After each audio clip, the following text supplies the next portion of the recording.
Trump administration removes Kash Patel as ATF acting director amid controversy. The Trump administration has removed Kash Patel from his role as acting director of the Bureau of Alcohol, Tobacco, Firearms and Explosives, ATF, replacing him with Army Secretary Dan Driscoll. This decision comes after Patel's tenure was marked by controversy and criticism from lawmakers and gun violence prevention advocates.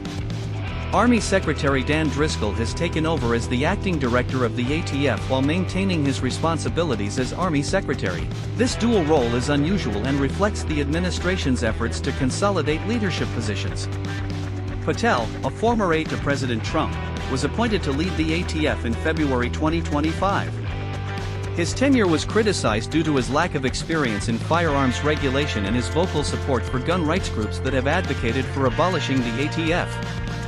A group of 14 Democratic lawmakers had urged Trump to remove Patel from his position, citing his inexperience in crime prevention and domestic terrorism.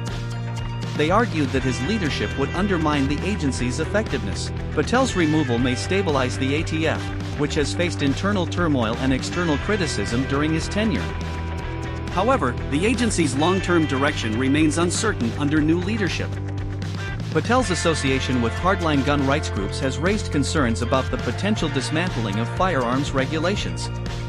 His departure may alleviate some of these concerns, but the administration's broader stance on gun control remains unchanged. Patel continues to serve as the director of the FBI, a position he assumed in February 2025. His leadership at the FBI has also been controversial, with critics questioning his qualifications and potential for partisan bias. The decision to remove Patel reflects ongoing tensions between the Trump administration and Democratic lawmakers over appointments and policy directions. This move may be seen as a concession to critics or an attempt to stabilize the ATF.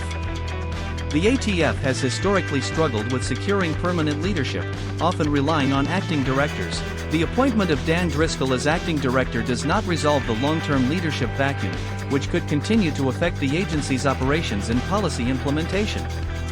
Patel's removal could potentially lead to a shift in the ATF's approach to gun violence prevention. However, without a confirmed director, the agency's ability to advocate for stronger gun regulations remains limited, and its future direction will depend on subsequent appointments and policy decisions.